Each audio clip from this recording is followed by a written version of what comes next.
আত্মহত্যার জন্য আমাদের দেশে কিছু ছাগল মার্কা ব্যক্তিরা আপনার একটা তাদের প্রিয় দলের পরাজয় হয়েছে বলে আত্মহত্যা করে মারা গেছে। আপনারা শুনছেন? আত্মহত্যা করে একটা দেশের খেলার পরাজিত হওয়া মেনে নিতে পারে নাই সে। আপনার কুষ্টিয়ার এক যুবক, সে নাকি শুনলাম পত্রিকায় এসেছে মাত্র 3 মাসের একটা শিশু বাচ্চা রেখে কেন তার প্রিয় দলটা হেরে গেল এই জন্য আত্মহত্যা করে সে মারা গেছে। বলেন নাউজুবিল্লাহ। তাহলে সেই ব্যক্তিটা না দুনিয়া পাইলো আর না আখিরাত পাইলো। একটা শিশু বাচ্চাকে এতিম বানায়া দুনিয়া থেকে চলে গেল, না সে দুনিয়া পেয়েছে আর না সে আখিরাত পেয়েছে, দুটোই হারিয়ে ফেলছে। এই ব্যাপারে পবিত্র কোরআনে একটা আয়াত আছে আপনার, এই জন্য কোন বেঈমান কাফেরদেরকে বন্ধু বানাইও না, এটা আল্লাহ নিষেধ করেছেন। এদেরকে মহব্বত অন্তর থেকে করো না, এতে করে তোমার জাহান্নামে যেতে হবে। এই কথাগুলো আল্লাহ নিষেধ করে দিয়েছেন। কিন্তু ধূম পাবলিক বাঙালি বুঝে না যে আসলে কাদেরকে সে ভালোবাসতে যাচ্ছে। আপনার এই ভালোবাসাটা কেন তাদের সাথে হলো? এই ভালোবাসা যদি আল্লাহ এবং তার রাসূলের জন্য যদি জীবনটা দিত তাহলে শহীদের মর্যাদা পেয়ে জান্নাতে চলে যেত। বলেন সুবহানাল্লাহ। এই জন্য আল্লাহ বলেন লা ইয়াত্তাখিযুল মুমিনুনাল কাফিরিনা আউলিয়া মিন দুনিল মুমিনিন ওয়া মান ইয়াফআল যালিকা ফালাইসা মিনাল্লাহি ফি শাইইন ইল্লা আন তাত্তাকু মিনহুম তুকা ওয়া ইউহাযযিরুকুমুল্লাহু নাফসাহু ওয়া ইলাল্লাহিল মাসীর।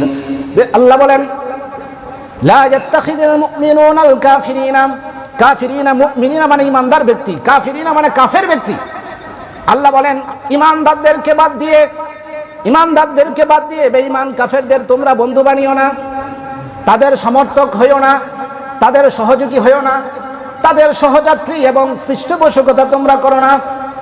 কিন্তু আল্লাহ বলেন যদি আমার ইমানদারদেরকে বাদ দিয়ে বেঈমান কাফেরদের যদি বন্ধু বানাও আর যদি তাদের সহযোগী সহযাত্রী তাদের পৃষ্ঠপোষকতা যদি করো তাহলে আল্লাহ বলেন আমি আল্লাহর সাথে তোমার কোনো সম্পর্ক থাকবে না। বলেন নাউজুবিল্লাহ।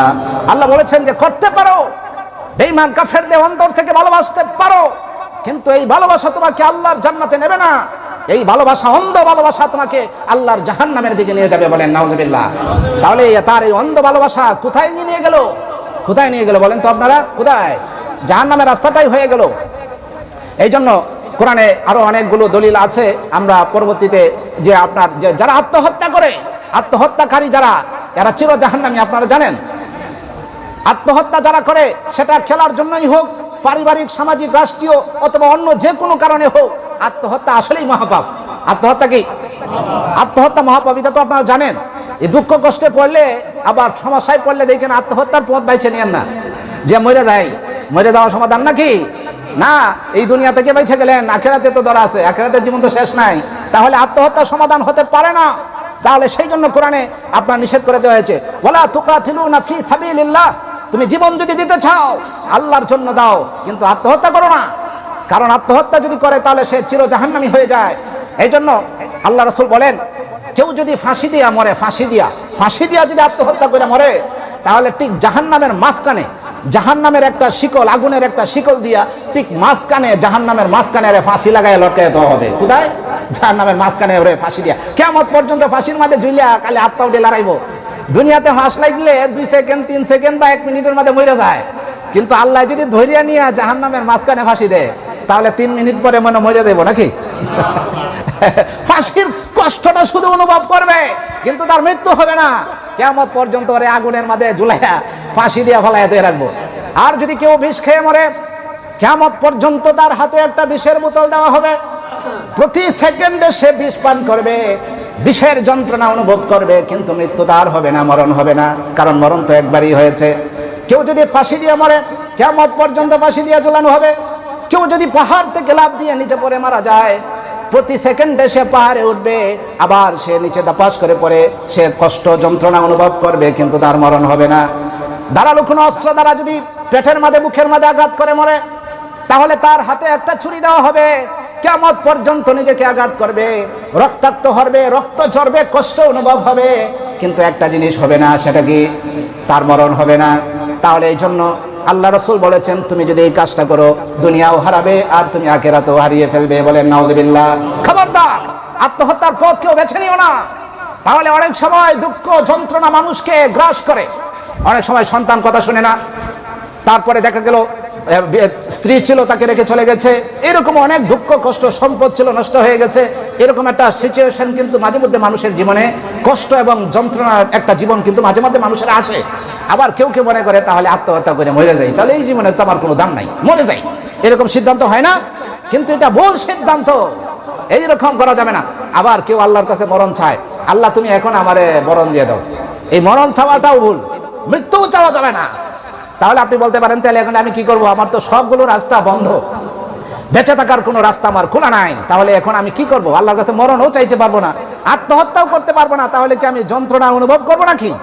তাহলে এরকম একটা পদ্ধতি হয় না, এরকম একটা সিচুয়েশন মানুষের কিন্তু হয়ে যায়। তাহলে এই ক্ষেত্রে আপনি আমাকে প্রশ্ন করতে পারেন তাহলে হুজুর সমাধান কি? তাহলে এই ক্ষেত্রে কি করবো? তাহলে আত্মহত্যাও করতে পারবো না, আল্লাহর কাছে মরণও চাইতে পারবো না, তাহলে আমার অবস্থাটা কি হবে? আমি তো বাঁচতেও পারছি না।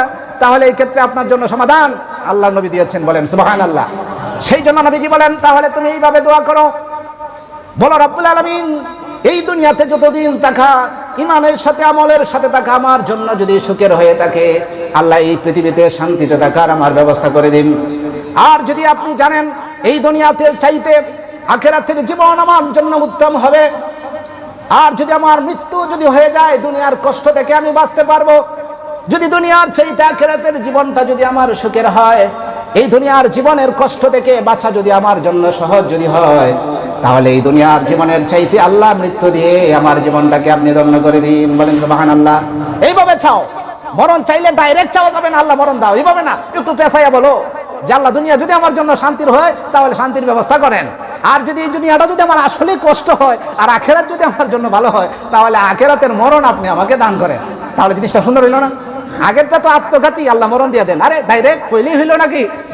তুমি বলবা আর তোমার মরণ হয়ে দিব, অসম্ভব। তোমার নির্ধারিত দিন আসার আগে 1 সেকেন্ড আগে তুমি 1 কোটি বার আল্লাহর কাছে মরণ চাইলে মরণ হবে না, নির্ধারিত সময় আসতেই হবে, তারপরে তোমার মরণ, এর আগে মরতেও পারবে না। কারো ইচ্ছা করলে তুমি কেউ, আমরা পৃথিবীতে কি আল্লাহর হুকুম ছাড়া এসেছি? আপনি ইচ্ছা করলে দুনিয়াতেও আসতে পারবেন না আপনার ইচ্ছায়, আবার আপনার নিজের ইচ্ছায় আল্লাহর কাছে যাইতেও পারবেন না, এটা অনুমতি লাগবে কার? আল্লাহ। এটা আল্লাহ কোরআনে বলে দিয়েছে যে আমার অনুমতি ছাড়া তুমি মরতেও পারবে না। ওমা কানা লিনাফসিন আন তামুতা ইল্লা বিইذনিল্লাহ, যদি মরতে চাও আমার অনুমতি লাগবে। কিতাবাম মুআজ্জালা, একটা সুস্পষ্ট কিতাবে তোমার মৃত্যুর সময়টা লেখা আছে, বলেন সুবহানাল্লাহ।